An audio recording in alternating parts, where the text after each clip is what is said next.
2, 3, começando. Olá, sejam bem-vindas e bem-vindos ao Lidera Podcast, um espaço feito por mulheres para debater os caminhos e desafios da jornada feminina na política, no direito e na liderança. O Lidera é um grupo de pesquisa ligado ao Instituto Brasileiro de Ensino, Desenvolvimento e Pesquisa, IDP. Eu sou a Bianca Gonçalves e Silva.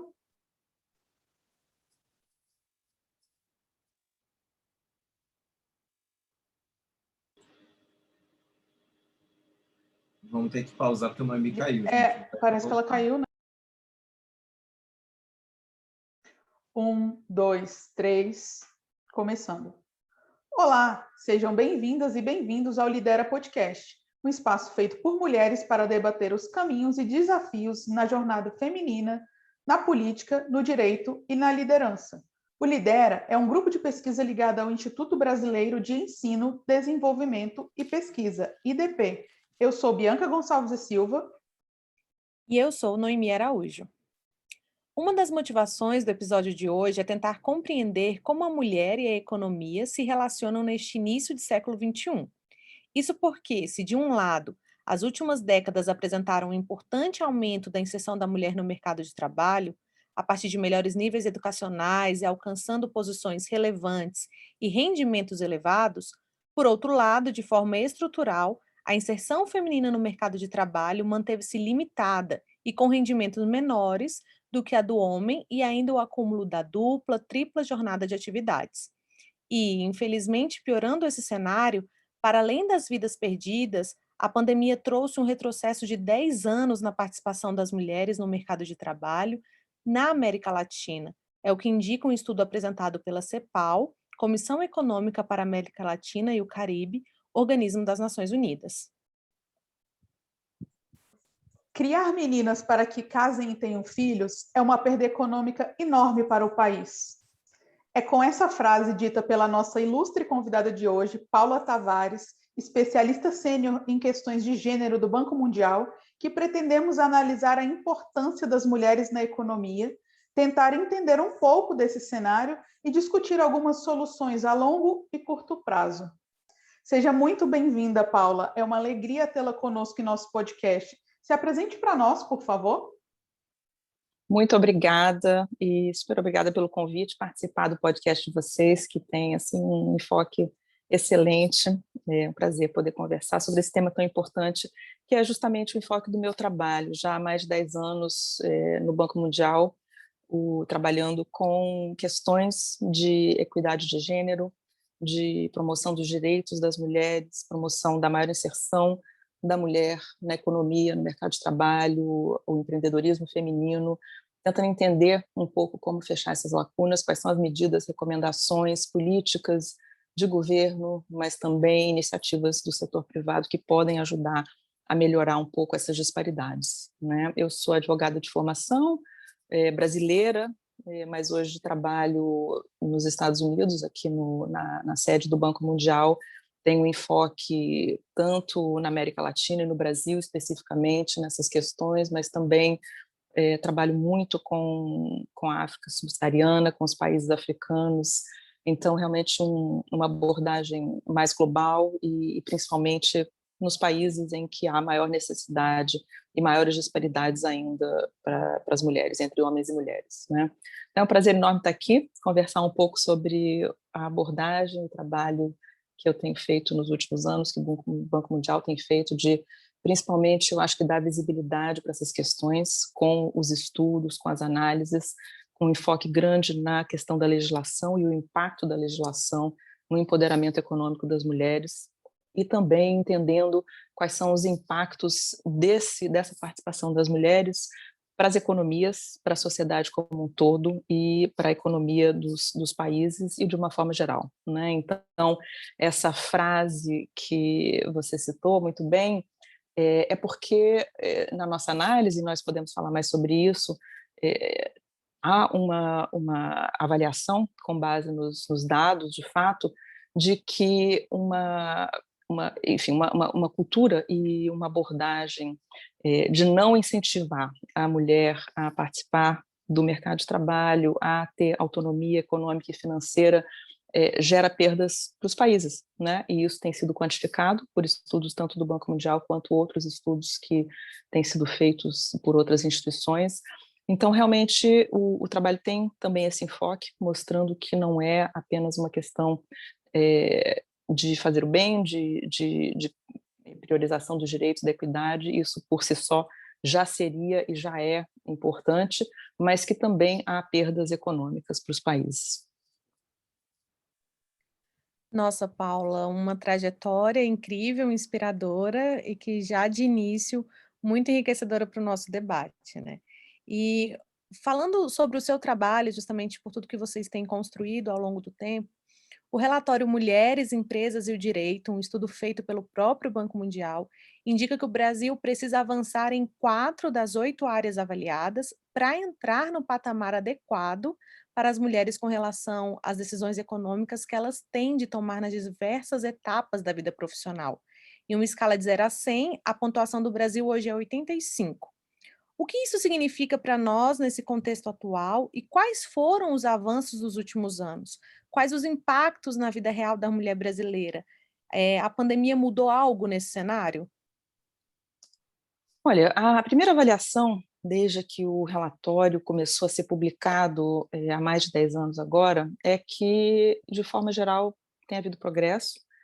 O relatório é um relatório global, né, que hoje analisa 190 países ou economias, e avaliando as legislações que promovem ou não a igualdade, a equidade de gênero, a inserção das mulheres na economia, e avaliando justamente com essa abordagem da vida econômica ativa da mulher.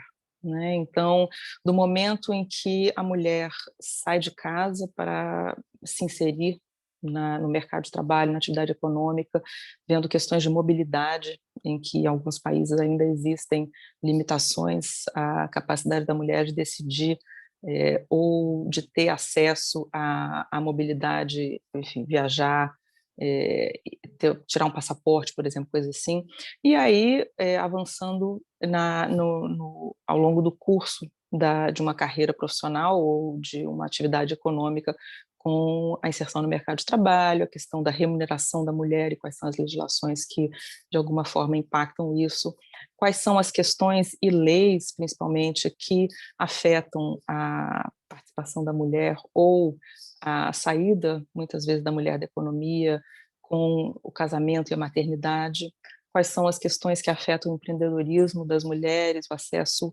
e a administração de ativos, de bens, de propriedade, como isso afeta a inserção econômica e também a capacidade de empreender, e aí até o final dessa vida econômica ativa com a aposentadoria e benefícios previdenciários, né? Então, para explicar um pouquinho. E, na verdade, o relatório vem fazendo também avaliações retrospectivas, avaliando um pouco como foram esses avanços nos últimos 10 anos e nos últimos 50 anos, tentando fazer uma mensuração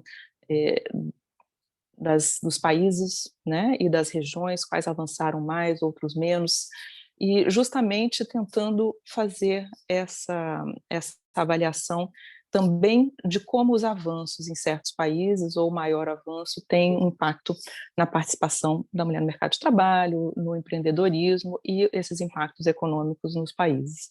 Então, se pensarmos assim, há 50 anos atrás, isso pensando em todos os países analisados no âmbito global, o relatório que faz essa análise avalia mais de 1.500 reformas implementadas no mundo todo, né? Então, o mundo, de uma forma geral, caminhando em direção a uma maior igualdade entre homens e mulheres, mas ainda com muitas leis em quase todos os países que impactam essas oportunidades, né? O último relatório, publicado em 2021, agora em fevereiro desse ano, mostrou, inclusive, uma redução nesse progresso, de uma certa forma. Então, esse último ano foi, claro, com a pandemia, com todas as questões, mesmo no sentido da legislação, houve uma redução nesse progresso, houve progresso, então a gente continua avançando, mas um progresso um pouco mais lento, a gente não viu um avanço tão grande entre o relatório de 2020 e de 2021.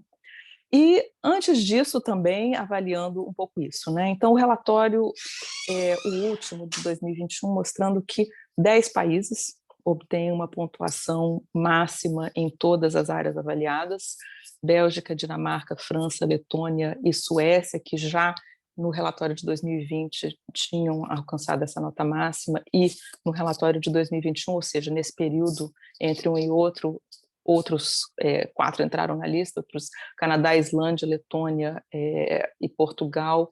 Luxemburgo também já tinha essa avaliação.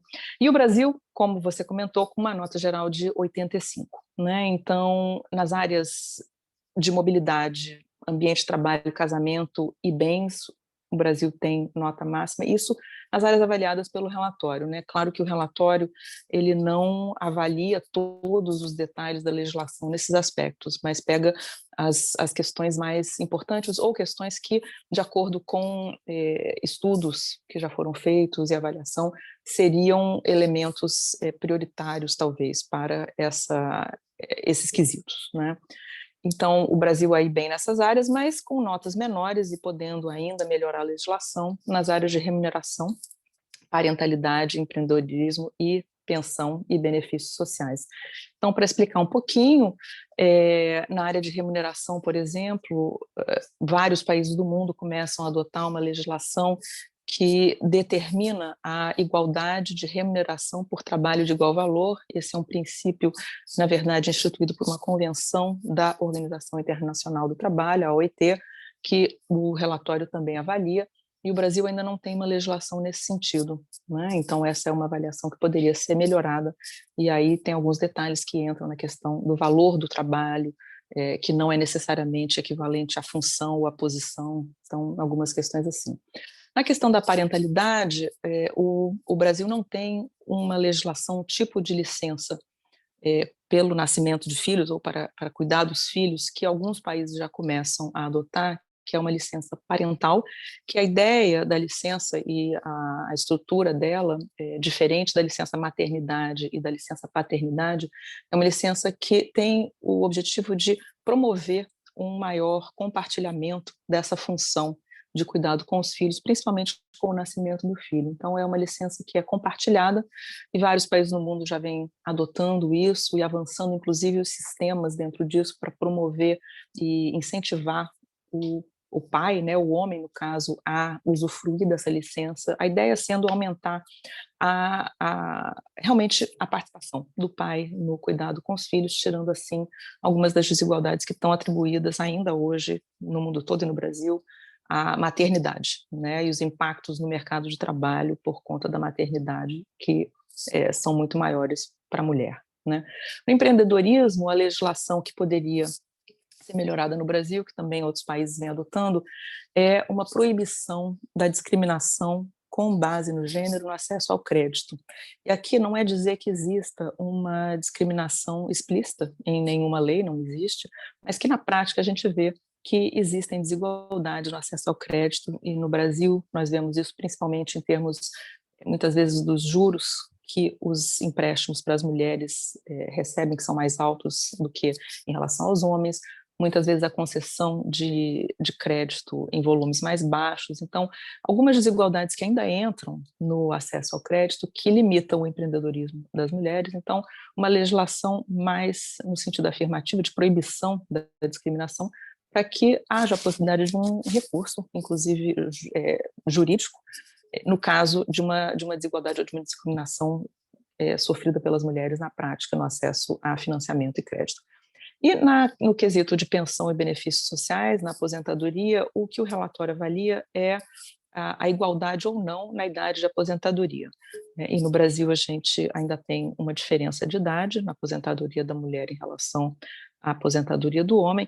Esse muitas vezes é um tema um pouco controverso para se discutir, e principalmente com uma visão inicialmente talvez contrária por parte das próprias mulheres, porque a ideia seria equiparar as idades de aposentadoria, mas a avaliação que o relatório faz, e isso com base em estudos e análises mostrando os impactos econômicos disso, é que uma aposentadoria em idade mais nova para a mulher, quer dizer, o tempo menor de contribuição previdenciário e de tempo, inclusive, para avançar na carreira, tem impactos no benefício que ela recebe de aposentadoria ao final da carreira. Então, mostrando que as mulheres hoje têm uma expectativa de vida, inclusive, mais alta que a dos homens, né? Vivem mais e acabam se aposentando antes, acabam não tendo as mesmas condições de avançar na carreira, em termos de tempo, de subir e alcançar remunerações mais altas, salários mais altos, por não ter o tempo também equiparado para avançar na carreira, e com isso, muitas vezes, recebendo benefícios de aposentadoria mais baixos, o que leva, na prática, com base nessas análises, a um empobrecimento da mulher após a aposentadoria, né? Isso, claro que varia um pouco, o impacto, né? Varia um pouco dependendo do sistema previdenciário, não se pode generalizar isso para todos os casos, mas, de uma forma geral, isso se nota também no Brasil, né? Que, enfim, uma aposentadoria alguns anos mais nova, né, ou mais jovem, pode limitar ou não permitir que a mulher tenha um salário mais alto e contribua nessa medida para o sistema previdenciário e assim possa ter uma aposentadoria um pouco mais alta. Então, são algumas das áreas que ainda poderiam ser melhoradas no Brasil, e isso, enfim, nos últimos anos a gente viu alguns avanços na legislação, mas esses pontos principais continuam já há vários anos. Então, são pontos que têm sido salientados, né? E eu acho que são, inclusive, algumas áreas que estão aí bastante na pauta de discussões, a questão principalmente a questão da parentalidade, a legislação com relação à remuneração e à igualdade de remuneração, e também a questão do sistema previdenciário, que a gente sabe que nós tivemos uma reforma agora há pouco tempo e ainda algumas discussões em relação a isso.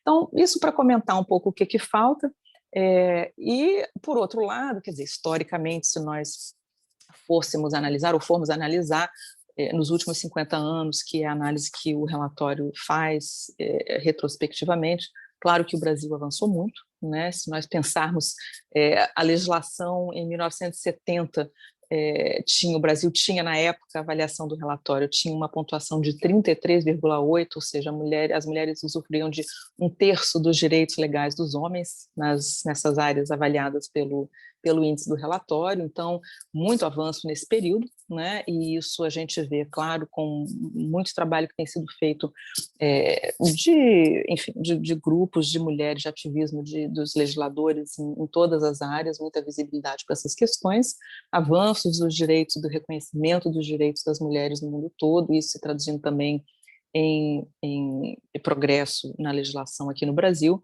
né? Mas muitas das coisas que nós vemos ainda hoje em termos das dificuldades, das desigualdades na prática, e que eu acho que a gente vai conversar um pouco sobre isso, ainda resquícios de desigualdades nos papéis de gênero, dos direitos, principalmente em relação dentro a família e capacidade de autonomia, né, que eram pontos que a legislação, inclusive, coibia, né, e limitava em termos dos direitos das mulheres. Então, nós vimos um avanço bastante grande na legislação, com uma igualdade muito maior de direitos, mas ainda alguns dos mesmos elementos que nós tínhamos como restrições na lei no Brasil, nós ainda vemos na prática acontecendo com a diferença nos papéis de gênero, papéis dentro de casa, um pouco a posição da mulher e as responsabilidades que ela assume com relação ao cuidado com os filhos, com relação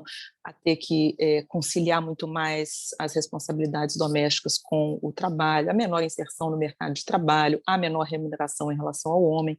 Então, tudo isso, eu acho que algumas coisas que nós vamos, inclusive, conversar, seria ótimo explorar um pouco mais, mas para dar, assim, uma visão do que o relatório avalia, quais são as questões que ainda faltam na legislação e os impactos disso ao longo dos anos e ainda hoje, em termos da prática também.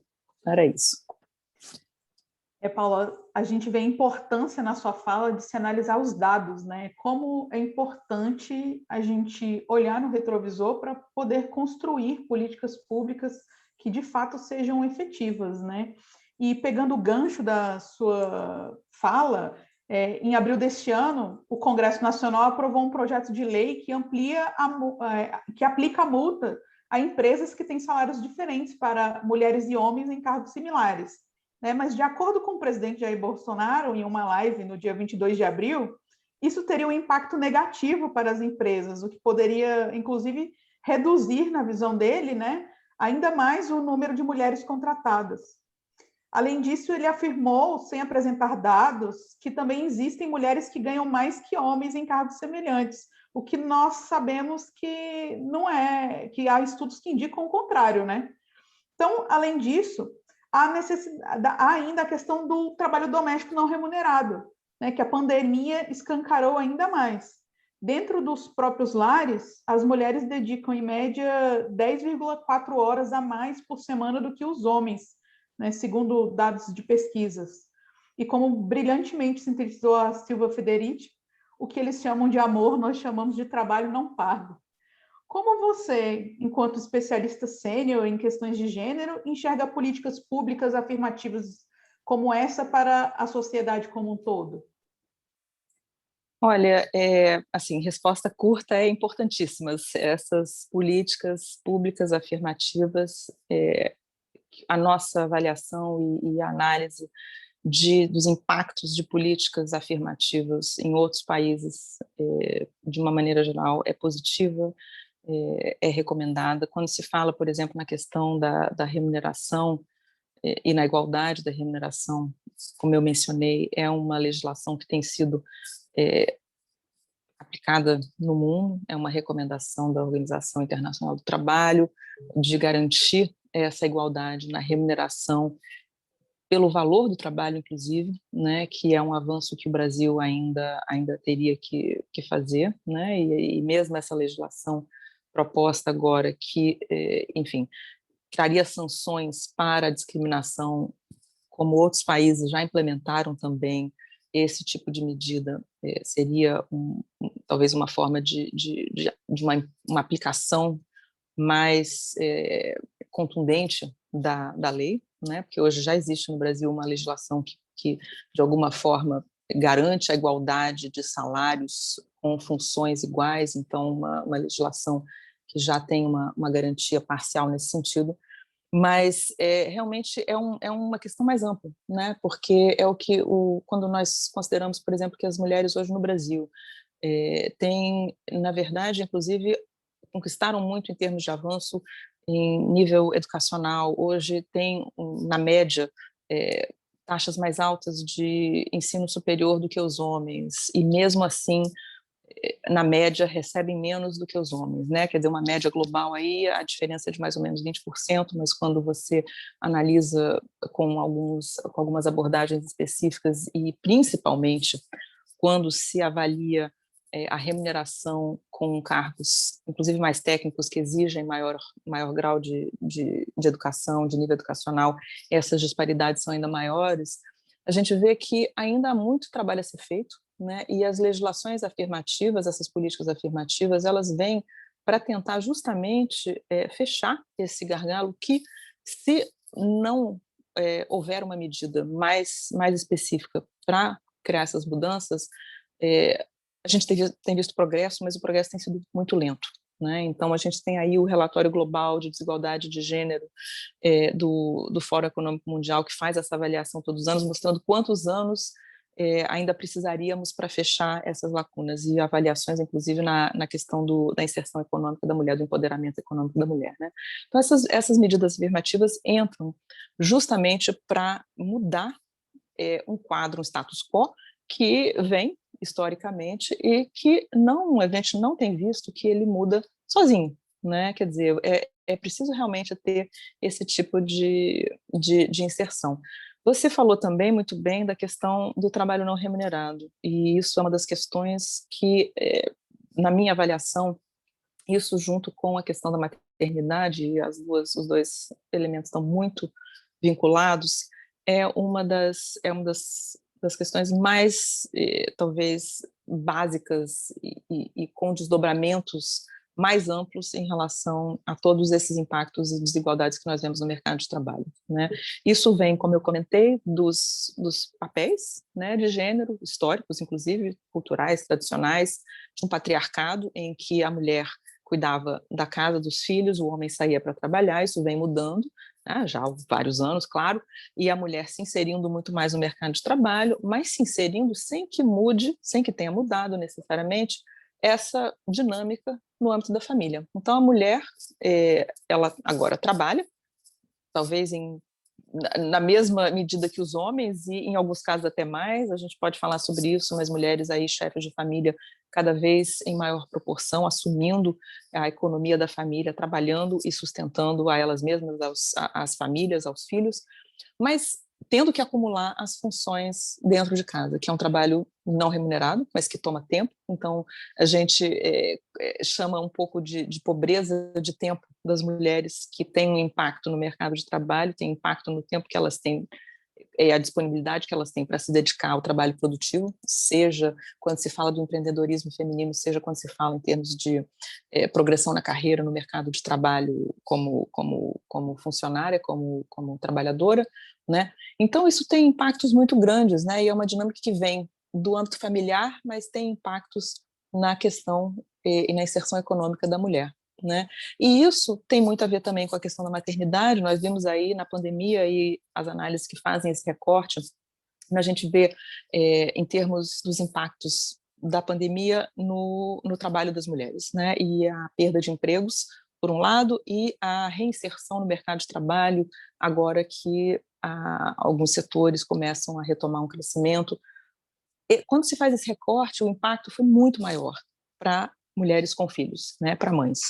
Sejam mães solteiras, sejam mães num ambiente familiar com um cônjuge, né? E por quê? Porque isso está muito vinculado a essa questão de que o dia não tem mais de 24 horas, não tem isso, né? Então, as mulheres agora, com a pandemia, tendo que trabalhar da mesma maneira, mas com os filhos muitas vezes dentro de casa, com as escolas que fecharam e com menos acesso a recursos de serviços de apoio para cuidado com os filhos, tendo que se desdobrar, né? E em muitos casos não conseguindo conciliar todas essas tarefas no tempo disponível que elas têm, né? Então, é a tal da dupla jornada, a tripla jornada, que na pandemia virou jornada tempo integral cuidando dos filhos. Então, por um lado, os dados mostrando que as mulheres foram demitidas em maior medida, quer dizer, perderam empregos pelo tipo de trabalho que elas fazem, a inserção no mercado de trabalho. A gente pode falar sobre isso, mas são, enfim, as atividades e setores que elas trabalham que foram mais afetados pela pandemia de uma forma geral, né, no setor do varejo, na área de serviços, de hotelaria, turismo, e áreas que foram muito mais afetadas pela pandemia. Áreas que muitas vezes não se pode fazer de casa, né? Não é um trabalho que se possa levar para casa e trabalhar de casa, como foi o caso, enfim, foi o que acabou muita gente tendo que fazer, mas mesmo quando isso foi possível, que o trabalho permitiu, né, um trabalho talvez mais burocrático de escritório, que o trabalho permitiu que fosse feito de casa, as mulheres dentro de casa não estavam dando conta, né? Então, em muitos casos, elas próprias abrindo mão, e a gente tem aí vários relatos, entrevistas e análises sobre isso, as próprias mulheres tendo que abrir mão dos empregos, ou reduzindo a jornada e reduzindo o trabalho, porque não conseguem simplesmente conciliar, né? E a pandemia, acho que escancarou isso é que foi muito, muito importante, eu acho, no sentido de que, pelo menos, trouxe uma visibilidade muito maior para esse aspecto da questão, que a gente já sabia, e quer dizer, quem trabalha com isso já sabia, mas que eu acho que não estava tão ressaltada, porque as mulheres ainda estavam dando conta, mas agora que foi uma situação em que não teve mais jeito, muitas não estão dando conta, isso ficou muito claro. Então, eu acho que, por um lado, eu tenho falado isso, que eu espero que toda essa situação sirva também como oportunidade para a gente repensar esses paradigmas, para a gente repensar e atuar muito concretamente para mudar um pouco essa dinâmica, né? E isso passa por, e aí voltando a uma das análises do relatório, passa por medidas políticas né, que mudem essa dinâmica de que a responsabilidade é das mulheres, né? Então, é mudar essa desigualdade no trabalho não remunerado, que as mulheres fazem quase que o dobro dos homens em geral, então, mudar isso e mudar essa dinâmica de que é a responsabilidade enfim, prioritária ou primordial da mulher, ou recai sobre a mulher a responsabilidade do cuidado com os filhos, né? E uma melhor distribuição disso, né? Então, tem algumas coisas despontando nesse sentido, mas eu acho que são áreas que estão muito interligadas e a pandemia veio para trazer, enfim, trazer isso, colocar isso realmente ali de uma maneira muito, muito visível. Então, enfim, pensando um pouco nas políticas afirmativas, é um pouco isso, né? É um pouco mudar essas dinâmicas e criar esses espaços para que a gente possa ver uma mudança mais rápida, porque é necessário. A gente percebe como que o assunto é tão complexo, tão rico, que seria impossível a gente conversar em tão poucos minutos sobre isso, e que bom que a gente está tendo essa oportunidade de chamar a atenção para a dimensão, né, dessa discussão. E aí, inclusive, foi a partir de dados como esses que serviram de subsídio, né, para a discussão e implementação do auxílio emergencial voltado para as famílias chefiadas por mulheres durante a pandemia, né? O quadro econômico, como você mesmo falou, e especificamente em 2020, gerou uma piora no mercado de trabalho brasileiro como um todo e impactou as mulheres com muito mais força. O percentual de mulheres que estavam trabalhando ficou em 45,8% no terceiro trimestre de 2020, de acordo com uma pesquisa do IPEA, que foi o nível mais baixo desde 1990. Então, a gente tem uma construção social de que o homem é responsável pelo provento e a mulher pelo cuidado. Existe a ideia de que mulheres não vão conseguir focar no trabalho corporativo, porque não vão ter não podem ser ao mesmo tempo boas executivas e boas mães, e nós sabemos que isso não é verdade, nós temos certeza disso. E como você mesmo comentou, Paula, com o efeito direto da pandemia, o relatório da CEPAL que citamos apontou que em 2020, 118 milhões de mulheres estavam em situação de pobreza, 23 milhões a mais que em 2019, que infelizmente deve piorar agora em 2021. E falando em oportunidade de repensar, atuar por meio de políticas públicas, quais são as medidas que governos e o setor privado podem adotar ou já estão adotando para melhor garantir a reinserção das mulheres no mercado de trabalho formal pós-pandemia? Olha, eu acho que, quer dizer, uma das coisas que nós temos, inclusive acompanhado, o relatório esse do Banco Mundial, Mulheres e Empresas do Direito, a edição de 2021, tentou acompanhar um pouco e fazer uma avaliação de algumas medidas que os governos vinham ou vêm, né, ao longo desse último ano de pandemia, adotando, que são úteis, né, que começam, que servem para mudar um pouco essa dinâmica.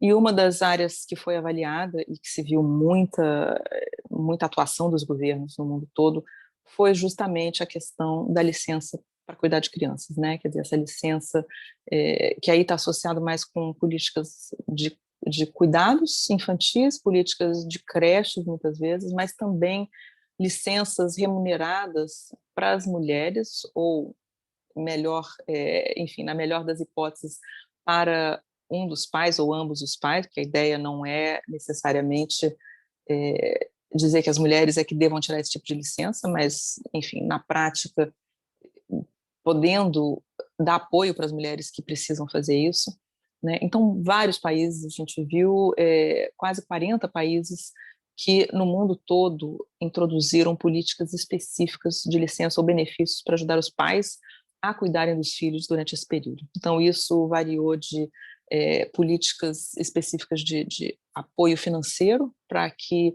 a mãe ou o pai ou os pais pudessem pagar uma creche, no caso dos países em que as creches continuaram funcionando ou houve algum tipo de serviço, os serviços continuaram funcionando e que isso pudesse ser um apoio. Em outros casos, licenças que foram adotadas, ainda que temporariamente, mas foram adotadas, licenças remuneradas, né, para que os pais pudessem cuidar dos filhos num período em que eles estivessem ou estiveram fora da escola. Então, várias políticas nesse sentido, que foi o que permitiu justamente que as mulheres não tivessem, principalmente as mulheres, não tivessem que sair do mercado de trabalho para poder conciliar essas funções, né? Então, isso e eu acho que é uma lição importante porque, mesmo sem a pandemia, essa é uma questão essencial, né? De novo, voltando ao cerne da questão, que é esse apoio, principalmente com a questão dos filhos, né? Que é o momento em que há um maior impacto na mulher em relação ao mercado de trabalho. Outras áreas que nós vimos, e aí falando um pouco mais amplamente, e aí do tipo de trabalho que a mulher faz e a inserção no mercado de trabalho, que é muito maior em termos de atividades informais, empregos informais, e a maior vulnerabilidade por conta disso. Vários países adotaram, pelo menos, proteções sociais ou medidas e mecanismos de proteção social que também abarcassem o setor informal, então, aí beneficiando mais as mulheres que estão mais inseridas nesses setores e que acabaram sentindo muito maior a vulnerabilidade nesse período da pandemia, então isso foi interessante de acompanhar. Algumas questões de tentar também apoiar as mulheres a se reposicionarem, o que nós vimos, e aí pensando na retomada também da economia e apoiando as mulheres a se reinserirem no mercado de trabalho, o que nós temos acompanhado também, um estudo recente do Banco Mundial para a América Latina, mostrando que não só as mulheres perderam mais empregos, mas agora, na retomada, elas não estão conseguindo retomar os empregos na mesma proporção que os homens, né?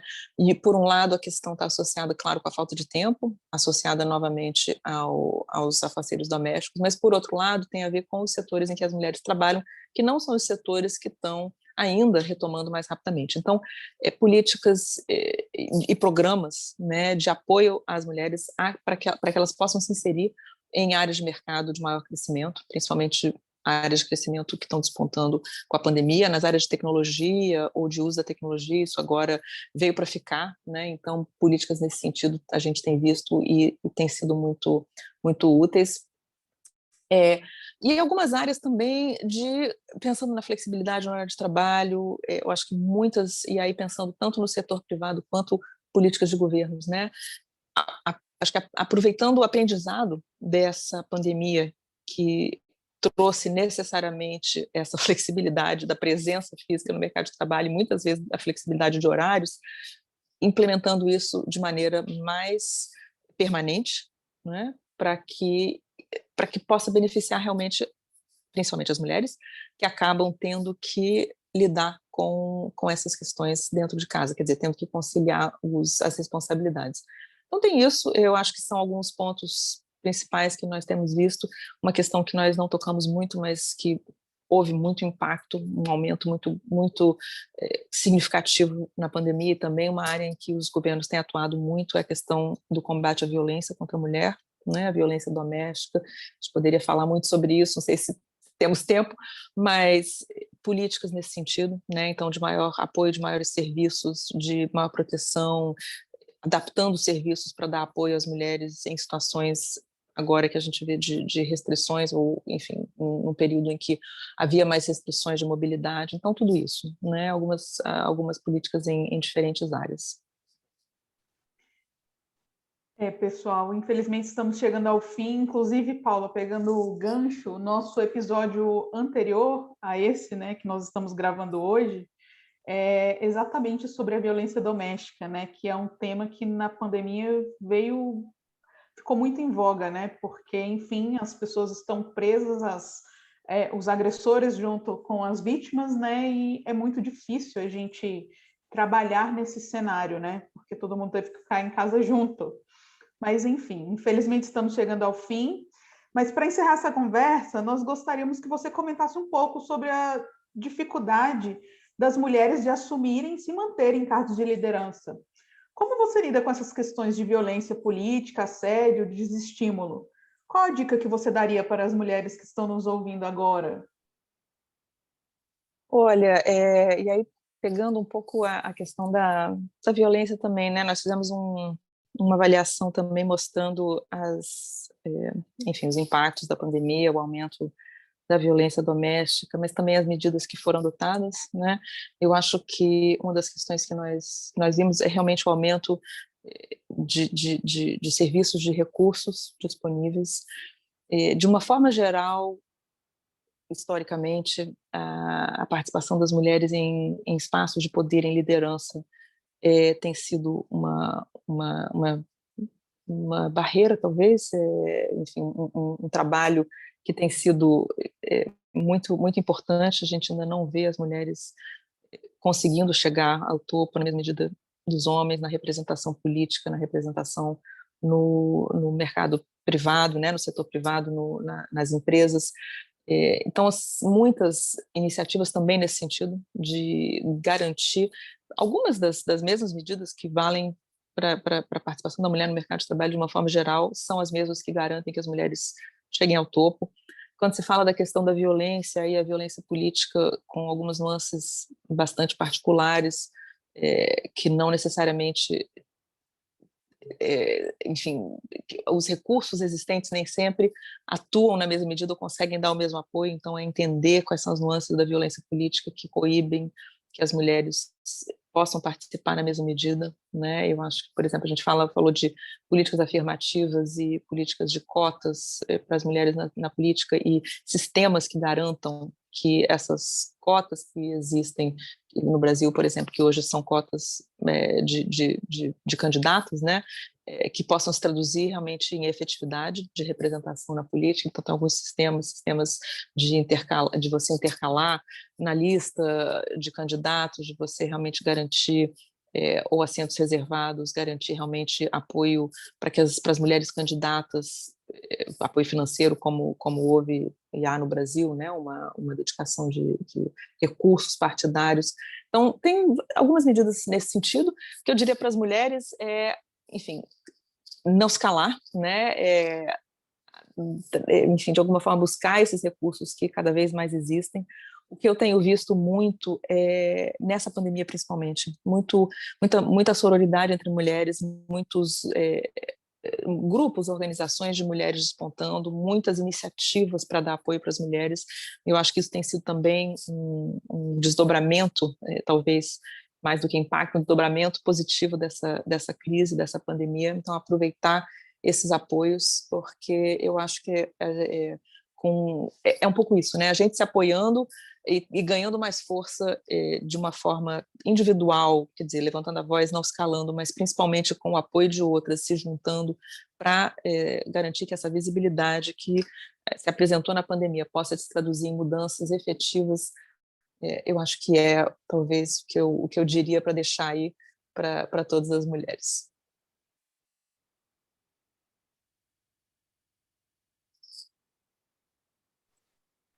Paula, é inspirador, eu repito mais uma vez, ter você, né, nesse cargo, nesse lugar de fala, de poder, com uma bagagem riquíssima, com uma experiência incrível, falando aqui para a gente. É até com pesar, né, que a gente fala que por hoje é isso. Nós tivemos a presença da ilustre Paula Tavares, especialista sênior em questões de gênero do Banco Mundial. Muito obrigada, Paula, por estar conosco hoje. E eu aproveito agora esse espaço para nos despedirmos, sabendo que seria necessário horas e horas para a gente poder conversar e continuar debatendo e buscando soluções de implementação dessas políticas afirmativas de gênero, né, no combate à violência, à representatividade, a inserção mesmo da mulher de fato no mercado de trabalho.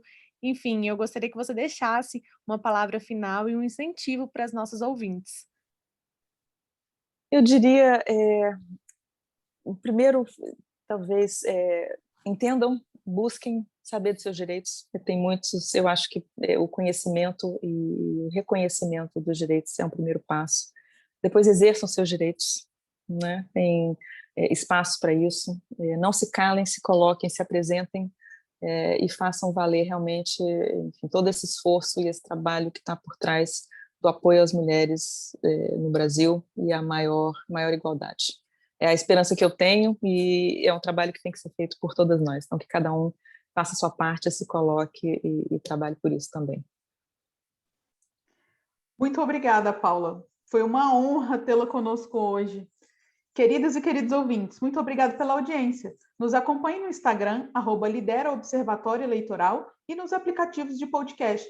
Se gostou do nosso episódio, compartilhe, curta o nosso perfil no Instagram. Esse pequeno gesto nos ajuda a crescer, levar aos nossos ouvintes mais informações sobre o universo feminino e dar amplitude às nossas vozes. Vamos juntas, porque juntas vamos mais longe.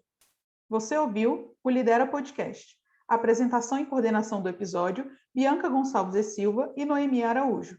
Coordenação geral do podcast, Ana Clara Balzac, Bianca Gonçalves e Silva e Cristina Neves da Silva. Coordenação acadêmica, Marilda Silveira. Produção e trabalhos técnicos, José Janci Marques.